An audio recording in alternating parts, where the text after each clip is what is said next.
Hey y'all, I'm back with another video of my project in Kenya.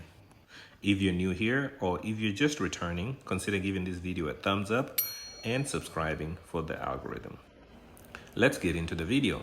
As you can see from this shot, the foundation wall is up to the appropriate height and the contractors are taking their time packing all the yellow clay, we call it marram, and rocks into the foundation itself.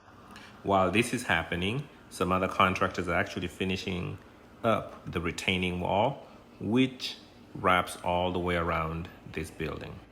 Next, you're going to see the contractors using a roller compactor to set in all these dirt and rocks so that this foundation can be even more sturdier.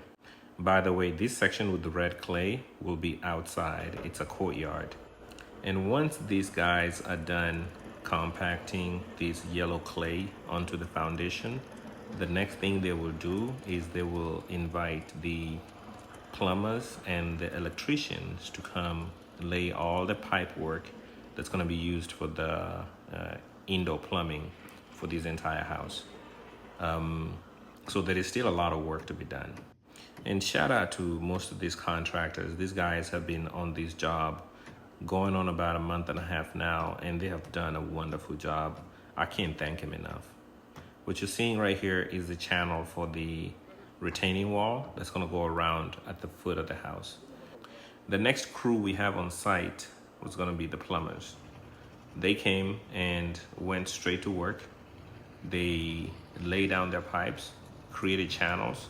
Unfortunately, they had to dig up some sections some sections that had already had, dirt compacted into the ground, but they had to dig up some of those sections to make sure their pipe work, is intact. And that, once the foundation is poured, that is not going to be any backflows or leakage or anything like that.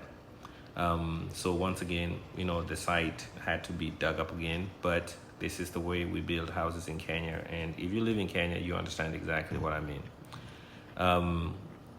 So nothing different on this day. A lot of work, a lot of time being spent making sure that everything is put exactly according to the structural drawings and according to what the architect had put down.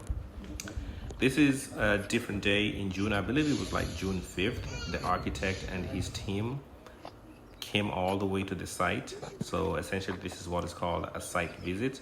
And on this day, everything is laid out. The plumbers are on site and they've set out their stuff. The electrical engineers and everybody is also on site, and they are planning on setting out everything once the foundation is pretty much ready to be poured. The following day, it was time to lay down the vinyl cover. This sits on top of the compacted soil and on top of the plumbing works that had been set in the ground.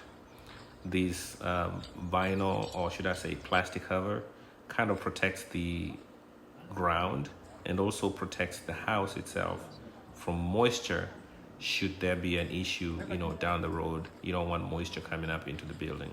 And as you can see, a lot of time and effort was put in, and they got everything covered up right. The next phase of the project involved the electrical engineers and contractor. They came on site and they set out to lay out the pipe work that's going to be sitting under the foundation, and it's going to be the conduits for all the electrical cabling from all electrical sockets that are going to run up the walls.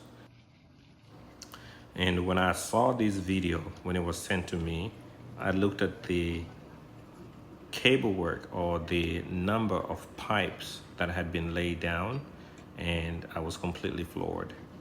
The amount of detail that went into planning or drawing all the points and connections and sockets that go into constructing a house.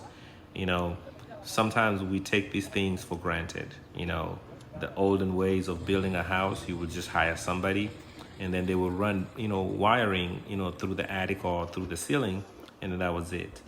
This time around, I wanted it done differently. This is why I hired professionals And I was like, this is what I want. This is my vision. Now I just need y'all to execute. And by the look of this video, I think they met the mission. I think they got everything right. And I really hope that I don't have any surprises down the road. A few days later, or I think this was the next day, it was time to start pouring the foundation. We hired extra staff. Oh wow, look at that. Did y'all see that? Let me just slow down there for a second. She just picked up that bucket of concrete as if it was nothing and literally sat it on her head and walked off. That is strength. That bucket is heavy. But sometimes, you know, if you live in Africa and, you know, you don't have a lot of other sources of income, you have to do what you have to do.